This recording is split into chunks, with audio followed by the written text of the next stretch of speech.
Assalamualaikum warahmatullahi wabarakatuh dan selamat sore kembali podcast Palu di obrolan jelang maghrib pada hari ini Kamis 22 Oktober 2020 dan untuk sore hari ini kita membahas tema soal dampak COVID-19 terhadap sektor kepariwisataan di Sulawesi Tengah. Nah, baik pemirsa,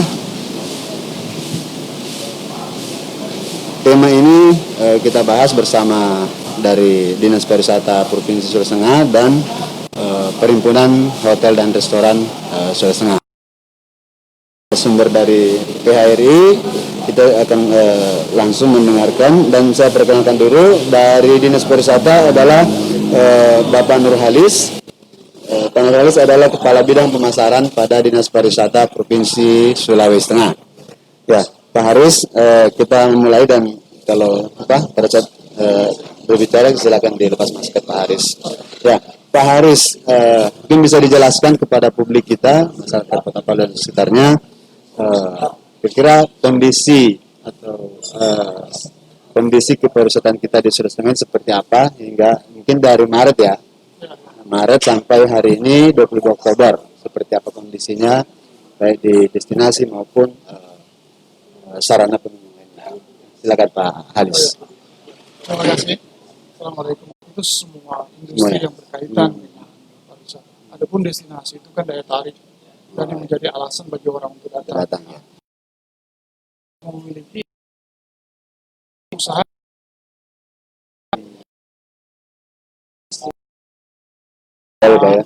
ya transportasi masuk travel itu ya, transportasi lokal, ojek. Dengan berkurangnya orang yang berjalan, maka mereka sama sekali kehilangan istilahnya kehilangan konsumen. Begitu juga dengan akomodasi dan rumah makan, kafe, restoran yang biasanya dikunjungi banyak orang itu sama sekali. Apalagi kemudian ada kebijakan kemarin kita stay home. Ya, stay home ya. Itu tinggal di rumah ya, betul-betul tidak ada orang. Tidak ada Pak, tidak. Ya semuanya itu pada posisi itu yang paling dikhawatirkan adalah bagaimana caranya ini teman-teman di industri bisa bertahan. Artinya bertahan itu bagaimana dengan karyawan-karyawan mereka. Iya. Nah, kalau soal dia punya usaha, ya mungkin dia masih punya modal dari usaha yang lain. Karena kebanyakan teman-teman di industri membangun usaha jasa pariwisata itu sebagai ekstensifikasi atau diversifikasi dari usaha lain. Jadi bisa bertahan dengan usaha lain.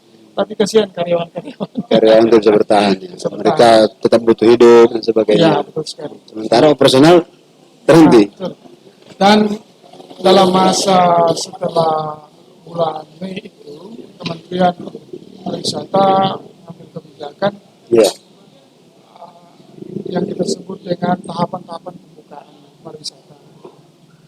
Ya, ketika artinya pemerintah mengukur bahwa sudah dapat mengukur situasi yang berkaitan dengan COVID ini, artinya risikonya dan kesiapan penanganannya itu sudah mulai menyebar ke seluruh daerah, itu mulai kita melakukan kebijakan pembukaan. Dan hampir bersamaan dengan kebijakan pembukaan oleh pemerintah, di mana kita sudah disuruh keluar, sudah beraktivitas, itu pariwisata juga sudah mulai di tahapan pertama itu kita mengharapkan semua industri yang bergerak di bidang pariwisata itu melakukan upaya-upaya pencegahan penyebaran COVID-19 dengan memperkenalkan protokol berwisata. Ya, tapi apakah momen itu sudah ada yang memanfaatkan atau bagaimana? Ini kan ada pengawas, ada aturan yang ketat. Iya betul sekali, betul sekali. Berkenaan dengan protokol kesehatan memang secara umum itu ya 3M itu ya. Cuma untuk industri pariwisata ada yang kita sebut dengan CHSE. Jadi bersih, sehat, aman dan ramah lingkungan. Ini secara tegas ada protokolnya untuk hotel seperti apa, untuk restoran itu seperti apa, untuk transportasi seperti apa, dan itu diterapkan di penerbangan. Untuk hotel itu sudah tegas ada dan sudah mungkin kalau ada Pak Ferry Taula sudah kelihatan ini, dia bisa jelaskan bahwa itu ada sejak awal. Nah bersamaan dengan itu kami juga mendorong masyarakat untuk keluar berwisata, tapi dengan batasan yang kita sebut dengan staycation. Staycation itu berwisata hanya di sekitar rumah. Jadi kalau Anda tinggal di Palu, ya kunjungi saja yang dekat-dekat ya. Kafe-kafe yang ada. Ya, selamat sore Pak Ferry. Ferry. Maaf sore dulu. Ya, baru tiba di meja podcast. Selamat datang Pak Ferry Tola. Pak Ferry Tola adalah Ketua Perhimpunan Hotel dan Restoran di Sulawesi Tengah. Dan Pak Ferry tadi Pak Halis, Pak Nur Halis sudah menjelaskan kondisi kepariwisataan Sulawesi Tengah dari Maret ya sampai Oktober hari ini, dan praktis dari Maret ke Mei leng. Tapi situ mulai ada sedikit kelonggaran, tapi juga dengan ketat protokol kesehatannya. Nah, mungkin ini Pak Ferry kan sudah di luar kepala ini soal kondisi ini sekarang ini. Sedikit, ya. Kita mau mendengar seperti apa dari para pelaku usaha di bidang perhotelan dan restoran untuk sampai detik ini Pak Ferry. Seperti apa? Baik, terima kasih. Benar sekali seperti apa yang disampaikan oleh Pak Nurhalis, bahwa sebenarnya bulan Mei, Maret sampai Mei itu memang banyak yang mengistirahatkan kegiatan operasionalnya, hotel dan restoran. Kemudian bulan Mei hingga September awal, itu sebenarnya okupansi kita sudah, hotel itu okupansi sudah mencapai 40%. Ada yang 50% ada. Tetapi kita tahu bersama melalui data gugus tugas COVID ya, awal September itu kan melonjaknya kasus COVID di Kota Palu ini kan, dan Sulawesi Tengah juga secara umum itu kan melonjaknya berapa ya, hampir sekitar 10 kali lipat, sehingga banyak kegiatan juga yang sebenarnya dari luar kota itu, seperti dari pusat ya, pemerintah pusat itu juga ditunda, ada yang dibatalkan. Ya semoga ditunda saja. Nah, jadi okupansi itu sekarang sekitar 30%. Nah, itu anjlok lagi. Tetapi kita bersyukur ya, itu kan dibarengi, disikapi oleh Pak Gubernur dengan waktu itu meningkatnya kasus COVID itu kan disikapi oleh Pak Gubernur dengan mensyaratkan tes swab untuk masuk ke Kota Palu, Sulawesi Tengah, melalui bandara. Tapi kan per 26 Oktober nanti, edaran gubernur yang terakhir ini, per 26 Oktober hanya berlakukan kembali rapid test ya. Nah, tentunya itu ada kelonggaran lagi. Dengan nampaknya memang kalau saya mengikuti data dari gugus tugas COVID itu sudah mulai terkendali. Bukannya, kan nampaknya kalau kita baca angka-angka itu, nampaknya bukan menurun juga ya, dalam artian bisa diredam pertambahan jumlahnya. Ya. Jadi sekarang kita harapkan lewat edaran gubernur mengenai tanggal 26 cukup dengan menggunakan rapid test masuk ke Sulawesi Tengah, bisa mendongkrak kembali okupansi hotel, dan tentunya juga akan berdampak pada okupansi restoran. Dan kegiatan-kegiatan yang tertunda mungkin bisa kembali di reschedule. Terima kasih. Pak Ferry ini kan tentu banyak menampung atau mendapatkan informasi atau aspirasi dari kawan-kawan penyelenggara hotel dan restoran. Nah, mungkin bisa digambarkan kepada masyarakat kita untuk apa saja yang mereka sampaikan untuk ke organisasi, untuk disampaikan kepada pemerintah. Iya, tentunya di sekarang ya, kalau bilang mengeluh, sebenarnya saatnya mengeluh juga sekarang. Tetapi saya bersyukur ya, kami semua itu teman-teman di perhotelan, restoran, walaupun bukan dalam bincang-bincang resmi ya, bukan dalam rapat, tapi kita istilahnya baik dari WA ataupun kita ngobrol-ngobrol lewat telepon, sekedar ngomongin yang lain sebenarnya. Tidak pernah kita mengeluh dalam artian seperti mau berputus asa. Saya bersyukur sekali ya. Tetapi ada beberapa yang perlu disampaikan, kami sampaikan juga aspirasi kepada pemerintah, khususnya terkait dengan kiranya ada keringanan dalam hal perpajakan dan juga baik itu pajak daerah, pajak hotel restoran daerah, dan juga pajak pusat ya, pajak penghasilan. Namun demikian saya lihat lewat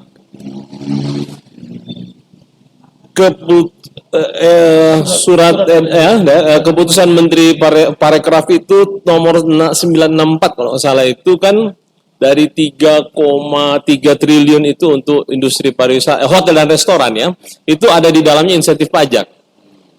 Memang belum terrealisasi, tapi itu angin segar. Angin segar. Jadi belum sempat kami mau berkeluh kesah. Kita bersyukur pemerintah pusat sudah merespon. Iya. Kemudian saya belum tahu apakah teman-teman sudah menikmati atau belum, tetapi saya sudah menikmati per tagihan PLN bulan September. Tagihan bulan September itu ada penghapusan itu ya. Dulu namanya abonemen, bukan abonemen, apa namanya? Biaya beban. Ya, biaya beban ya. Sekarang itu dihapuskan. Jadi praktis saya membayarnya berapa ya? Sangat ringan lah, sangat ringan. Saya lupa. Iya, sangat ringan. Waktu itu sebenarnya obrolan saya dengan teman-teman di PLN itu bukan urusan minta keringanan, kami urusan lain gitu sambil apa? Cuman dia ingat, Pak Ferry nanti bulan September itu tagihan September ada loh dari PLN ada semacam bantuan untuk usaha gitu. Itu bukan hanya khusus hotel restoran ya. Tapi saya sambil berlalu kan saya lupa aja. Tapi tiba-tiba saya lihat ini tagihan saya dilapor. Pak Fer, ini tagihan listrik kita kok cuma begini, mungkin salah ya. Jangan sampai kita bayar segini ternyata ada tunggakannya gitu. Saya langsung ingat gitu bahwa ternyata teman PLN itu menyampaikan itu betul. Dan kami berharap itu masih berlangsung entah berapa bulan ke depan lah begitu.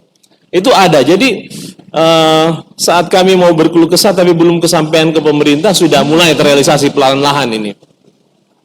Nah, sekarang yang saya bersyukur dan tentunya untuk yang kita akan mohonkan ke pemerintah ke depan ini bukan tentang keluh kesah lagi, tapi dalam situasi seperti sekarang kiranya memang ada khususnya pengembangan SDM ini, kesempatan ini. Artinya mungkin kegiatan yang tidak terlalu padat, mungkin kita bisa mengalokasikan sumber daya kita, sumber daya manusia khususnya itu bisa meningkatkan kapasitasnya.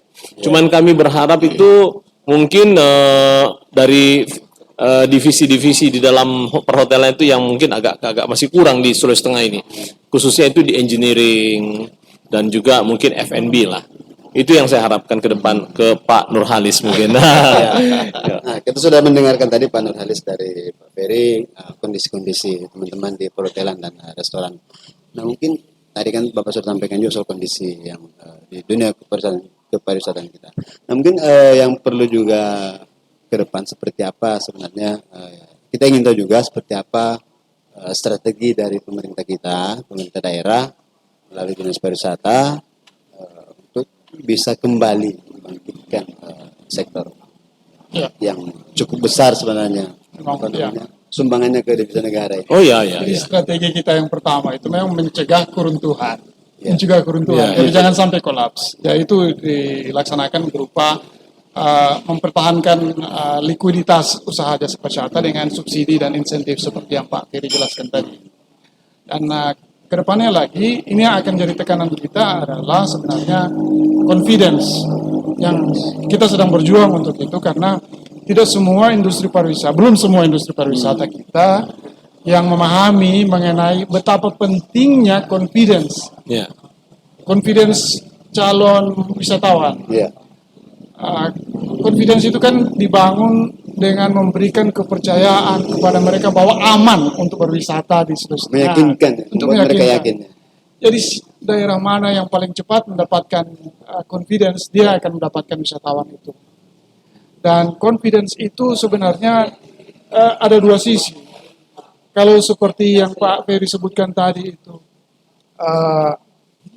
ada pelonggaran ya dari swab ke tinggal resesikan ini supaya semua orang bisa melakukan ini. Karena sepertinya mungkin hotel-hotel sekelasnya hotel Pak Ferry ini dan ke atasnya yang sudah menerapkan itu. Kalau yang masih kelas-kelas melati itu kayaknya disepelekan hal-hal.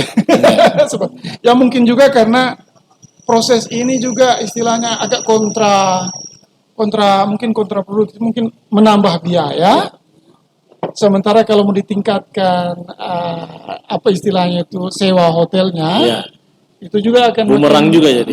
jadi bumerang Modal juga. berpikir juga mau Sehingga investasi ini juga diperlukan, sehingga disarankan oleh para ahli ekonomi agar sebenarnya dalam meningkatkan CHSE ini justru usaha-usaha itu harus disubsidi agar mereka bisa melakukan itu tanpa menambah investasi. Nah, teman-teman di PRI siap nggak dengan proses sertifikasi itu? Bagaimana supaya bisa mendapat label dan aman gitu? Ya, baik. Sebenarnya penerapan protokol kesehatan itu sangat banyak itunya ya, klausul-klausulnya. Tetapi sederhananya sudah diluncurkan oleh Kemenparekraf juga itu kan 3M. Ya. Mencuci tangan, menjaga jarak, dan Memakai masker. memakai masker. Ya.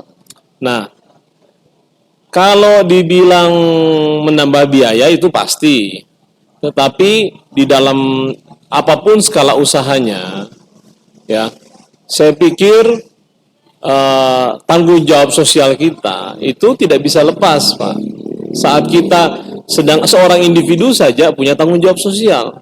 Apalagi kalau kita sudah masuk di dalam dunia usaha. Skala usaha itu tidak menjadi ukuran kita menerapkan suatu tanggung jawab sosial atau tidak, yaitu 3M tadi. Jadi, kalau dibilang ada hotel-hotel tertentu yang mungkin katakanlah levelnya kita kan non bintang yang kecil lah gitu ya. Itu tidak melepas tanggung jawabnya karena soal biaya atau apa. Sebab apa? Saya juga mencermati ya, kalau saya misalkan baik itu melintas dengan mobil di jalan-jalan raya ataupun saya sementara jogging gitu ya, melintasi kios-kios kecil aja ya. Kios-kios kecil di pinggir jalan yang dinding papan itu, di depannya itu semua saya lihat itu punya ember dan juga ada sabun cair. Ya. Nah, bayangkan mereka yang punya kios kecil begitu dibandingkan mereka yang punya hotel yang kecil lah. Hotel yang kecil aja gitu. Itu kan tuh jauh sekali. Dia punya tingkat ya, artinya begini. Kapitalisasi ekonominya itu kan beda dong. Mereka mungkin 50 kios begitu baru satu hotel yang ecek-ecek gitu, hotel yang kecil. Nah, oleh karena itu mereka saja sanggup. Berapa sih kita belanja di kios itu? Mungkin Rp1.000, Rp2.000. Untungnya berarti Rp200-300. Tapi dia menyediakan itu. Nah, ini jadi saya bukan mau bilang, saya membandingkan diri saya sendiri bahwa saya dengan teman-teman yang hotelnya agak besar lantas memiliki tanggung jawab sosial. Tidak ada. Tanggung jawab sosial itu tidak lepas. Individu mau apalagi sudah berusaha, usaha sekecil apapun skalanya itu tidak bisa lepas dari tanggung jawab. Ada itu konsekuensi hukum dan konsekuensi logis dalam kita bermasyarakat. Jadi saya ingin tekankan seperti begitu. Dalam situasi sekarang protokol kesehatan tidak ada pengecualian dan buktinya. Saya tidak mau membandingkan dengan kami. Saya membandingkan dengan kios-kios yang lebih kecil itu. Jadi marilah teman-teman semua, mau rumah makan, depot, atau apapun itu, atau hotel yang non-bintang yang kecil begitu, tidak terkecuali. Mari kita sama-sama, karena biar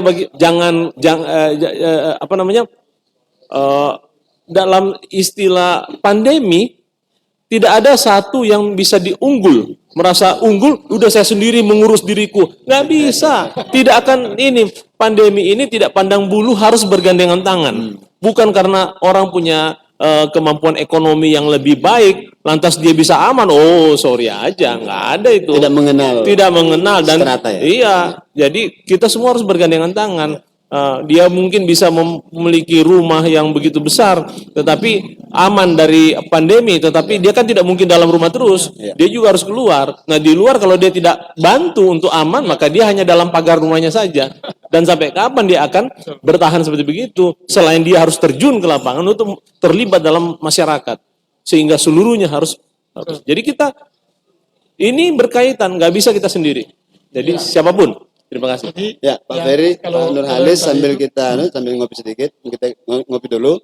sambil kita lanjutkan. Ya. Mungkin ada yang ingin disampaikan, Pak? Ya, jadi sebenarnya protokol kesehatan itu dua sisi. Jadi restorannya sudah pelaku usaha itu sudah menyediakan fasilitasnya. Ya. Tapi terkadang pengunjungnya itu tidak melakukan itu. Ya.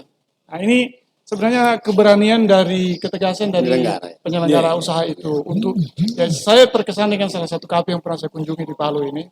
Itu ketika baru datang saja langsung dihadang oleh petugas, Pak, silakan cuci tangan. Iya. Bapak kalau mau pakai masker, silakan pakai masker. Kalau Bapak tidak mau pakai masker, maskernya masukkan di plastik. Dan semua pegawainya itu dengan perlengkapan yang Hasil, ya. memadai. Cuma ketika para pengunjung itu sudah berada di meja, sudah mulai rapat, Iya. sudah mulai lepas market, dan sudah ngobrol lah. Itu artinya mereka kurang tegas dalam menjaga itu. Ya Bahwa mungkin juga dia mungkin mau menegur, tapi kan orang sudah sementara asik ya menjaga juga. itu yang saya maksudkan. Mereka juga Ya, agak segan-segan hati-hati juga. lah mau menegur ya. Jadi ya itu saya katakan tadi, kalau ada sedikit keberanian untuk tegas, dan tinggal cara bilangnya, orang pariwisata tahu cara bilangnya sebenarnya. Pak Nur, kita kan wilayah pariwisata kita kan cukup banyak sebenarnya. Ada di perkotaan, ada di kabupaten, di pelosok. Nah, mungkin daerah-daerah yang tidak terlalu seperti apa ya tingkat penyebaran virus itu, apa tidak menjadi perhatian misalnya untuk justru itu diunggulkan? Itu yang jadi kegamangan kita memang. Ini karena istilahnya kasus setitik, semuanya terimbas. Ya. Padahal ada beberapa pariwisata itu yang sebenarnya biar dibuka ya apa. Itulah. Jadi misalnya di resort diving. Iya. Diving itu kan orang menyelam itu berapa orang yang menyelam ya. Kelompoknya kecil-kecil. Kelompoknya kecil-kecil. Terus dia berada di daerah yang sangat terpencil. Jarang ada diving dekat Di kota. pulau-pulau begitu ya. Dia di pulau-pulau. Sehingga saya bilang hal-hal yang seperti itu kan mestinya kita bisa lebih longgar. Ya, misalnya sekarang ada satu daerah malah masuk daerah destinasi ini harus pakai swab. Saya bilang, itu sama dengan kamu bilang daerah itu tidak aman. Tidak aman.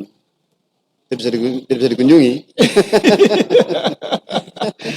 Jadi kalau dilihat, kita nilai dari sisi bagaimana sebenarnya kegiatan wisata itu dilakukan. Iya. Sebenarnya banyak yang bisa dilonggarkan gitu. Tapi ya karena begitu kita tidak bisa memilih, jadinya diratakan. Nah, mungkin di PHRI juga punya juga melihat situasi seperti itu. Apakah tempat-tempat yang memang memungkinkan untuk kita membuka atau sedikit longgar misalnya? Ya, memang kalau saya perhatikan selektif itu bisa diterapkan harusnya, tetapi namanya juga traveling ini kan kita tidak direct, tidak selalu direct. Nah, biasanya kita harus melintasi satu wilayah tertentu, transit atau apa. Nah, mungkin di destinasi utama yang kita mau pergi itu selektif turismenya jalan, tetapi di transit kita kan kita kena gitu. Nah, contoh kami itu hari ini mulai pembukaan hybrid learning system dengan kerjasama Balai Besar Pengembangan Latihan Kerja Medan. Kami punya 3 narasumber. Jadi ternyata begitu tiba di Jakarta, dari 3 orang ini dari BBPLK Medan itu 1 menggunakan swab test untuk perjalanannya, 2 menggunakan rapid test. Nah, untuk sampai di Sulteng itu kan bisa harusnya dengan rapid test, tapi 2 orang ini tidak mengetahui bahwa ada edaran gubernur yang meningkatkan dari rapid test menuju swab. Sehingga 2 narasumber kami itu tertahan di Jakarta. Jadi 1 bisa lanjut, dan tadi kami pembukaan hybrid learning system. Nah, sehingga ternyata ya itu transit ini saja sudah tercekal. Nah, itu membuktikan bahwa memang tidak yang melalui transit ini, tujuan ini ya memang akan terhambat di situ. Nah, terlepas dari itu, satu yang saya harapkan dari teman-teman semua, bahwa optimisme itu memang harus kita jaga. Sebab dalam artian begini, pandemi ini untuk negara-negara seperti kita, seperti Indonesia ini yang ranking kunjungan wisatawan asingnya juga tidak terlalu istimewa, sebenarnya berhadapan dengan negara-negara yang mendapatkan kunjungan wisatawan asing sangat istimewa seperti Singapura, Thailand, dan Malaysia itu kan masih di atas kita. Nah, kita sama-sama dalam posisi riset, sama-sama mulai dari titik nol. Jadi sekarang ini kita harus membangun strategi dengan optimisme itu. Sama-sama di titik nol ini. Kemarin saya baru baca di running text Metro TV, Cathay Pacific itu persiapan untuk PHK 5.900 karyawan. Nah, kita belum pernah dengar Garuda ribu-ribu. Kalau beberapa ratus itu pun banyak tenaga air crew yang kontrak, ya, yang outsourcing belum ya. 5.900 Cathay Pacific. Nah, jadi jelas, ini semua industri penegaraan ini sudah teriset. Jadi semuanya mulai dari titik nol. Jadi kita sama-sama di garis start yang sama. Nah, optimisme ini harus dibangun sehingga pada saat kita sama-sama doakan bahwa pandemi ini berakhir dan kita berlomba dengan garis start yang sama. Nah, kesempatan untuk kita. Karena kalau sebelum pandemi ini kan mereka sudah di depan jauh. Ya. Maka kita berlarinya itu benar-benar dalam posisi terengah-engah. Atau daya upaya kita sangat luar biasa. Sekarang daya upaya kita sama. Tetapi kita harus lebih smart. Lebih wise. Sehingga sebab ya jangan juga kita berlomba-lomba akhirnya kan CHSE-nya kita abaikan gitu. Jadi smart itulah saya bilang smart. Smart artian benar-benar kita bisa menyusun strategi, taktik bagaimana kita untuk ini mengembangkan pariwisata kita, memulihkan dan mengembangkan dan wise dalam artian tetap dengan kewaspadaan, protokol itu mungkin masih kita terapkan hingga beberapa saat ke depan. Apakah setengah tahun ke depan setelah pasca pandemik atau 1 tahun ke depan, saya belum tahu. Belum ada bayangan itu. Artinya pasca diumumkan pandemik ini berakhir, tentunya protokol kesehatan itu tidak berakhir serta-merta. Nah, tentunya kita akan mengikuti anjuran-anjuran pemerintah. Iya. Pak Nurhalis, mungkin satu lagi loss kita di selama pandemi ini, ada bayangan enggak berapa besar loss kita di pariwisata ini, Pak? Ini pertanyaan yang mengagetkan karena memang kami belum pernah menghitung itu berapa loss. Cuma kalau dilihat kunjungan kita itu mungkin kalau untuk wisatawan asing itu tidak bergerak sejak Februari. Dan itu hanya kisarannya mungkin belasan persen saja. Sementara untuk domestik itu mungkin 20-an persen tapi mungkin tidak sampai 30%. Karena terhalt. Domestik dalam artian Nusantara loh. Kalau dalam provinsi itu banyak karena ketika kita mulai membuka kita mendorong orang untuk berwisata dan jalan-jalan. Ya. Jadi sepertinya kita berhasil dalam tahap pertama itu wisata di sini aja. Kemudian juga wisata antar kabupaten itu yang akhirnya memicu yang terjadi pada bulan September. Sebenarnya yang terjadi pada bulan September itu gambaran dari apa yang terjadi di Eropa ketika mereka membuka juga objek wisata. Itu gambaran. Jadi terulangnya di kita, sama polanya. Nah, jadi kalau loss, memang kami belum pernah hitung. Dari sisi PDRB tentunya ya, ukurannya kita belum pernah hitung. Ya. Baik, pemirsa podcast Palu, kita tiba di penghujung diskusi dan pada kedua narasumber kita akan mendengarkan seperti apa closing statement menyikapi sektor pariwisata kita yang unlock di tengah pandemi COVID-19. Mungkin ke Pak Nurhalis dulu, silakan Pak Nurhalis. Ya, terima kasih nih. Jadi ini pesan saja bagi para pelaku usaha jasa yang berkaitan dengan pariwisata bahwa Ya karena kita tidak begitu tahu dengan pasti kapan ini akan berakhir dan sepertinya ini masih akan lama kalau kata orang dunia itu sekitar 1 atau 2, at least 2 years. Yeah, 2 years. Okay, Kita 2 masih years. akan bercokol dengan ini sehingga yang perlu kita lakukan itu menyesuaikan standar-standar operasional kita, terutama berkaitan dengan finansial maupun yang berkaitan dengan CHSE. Kemudian kita sepertinya harus mulai mengubah pola cara pandang kita terhadap pasar kita. Jadi segmen pasar kita sepertinya kita mulai mesti ubah ini. Yeah. Karena kalau yang dulu tradisionalnya itu harapnya ke Eropa, harus mulai berpikir bahwa kita sangat kecil akan didatangi oleh orang Eropa, sehingga mencari segmen baru. Nah, untuk mencari segmen baru ini, kan biasanya segmen baru itu kalau kita lakukan dengan mengevaluasi kunjungan sebelumnya, itu iya, tapi kan itu tidak berlaku. Jadi kita mendeteksi apa kira-kira segmen kita, nanti itu hanya bisa dilakukan dengan media, teknologi. Jadi mungkin dengan pola-pola digital marketing dalam mendeteksi siapa sebenarnya yang suka dengan kita, itu mungkin kita bisa akan temukan siapa segmen kita berikutnya. Nah kemudian untuk mungkin, saya memang dari sisi pemerintah berharap agar bahwa semua instalasi yang berkaitan dengan confidence tadi untuk kepercayaan termasuk kesehatan, kebersihan, itu benar-benar dialokasikan sehingga orang luar percaya bahwa apapun yang terjadi itu Sulawesi Tengah sudah siap untuk menangani dengan cepat. Dan indikatornya itu saya lihat kelihatannya positif Sulawesi Tengah. Ketika terjadi lonjakan, itu dengan cepat ditangani dan dengan cepat juga kita turun. Ya. Itu yang saya rasa positif untuk pemerintah Sulawesi Tengah. Kita akan dilihat, jadi kalau kita lihat pola-pola itu, penilaian orang akan sangat bagus. Dan kita sangat berbeda secara nasional. Secara nasional itu grafiknya masih naik. Ya. Kalau ada pun turun sedikit, terus naik lagi.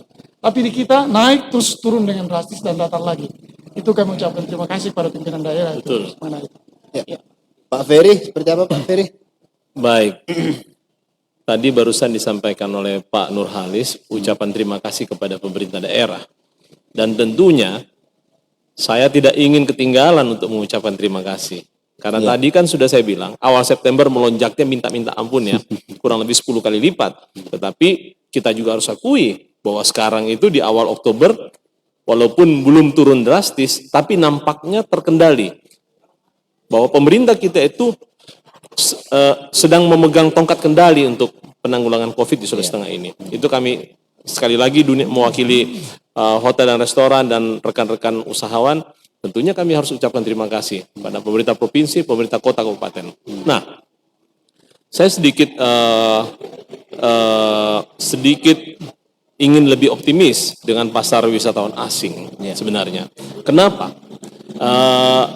Saya ingin bagaimana kita, khususnya Sulawesi Tengah, ya tentunya saya berharap skop nasional kita, tapi di Sulawesi Tengah saya berharap kita bersiap untuk wisatawan asing. Kenapa?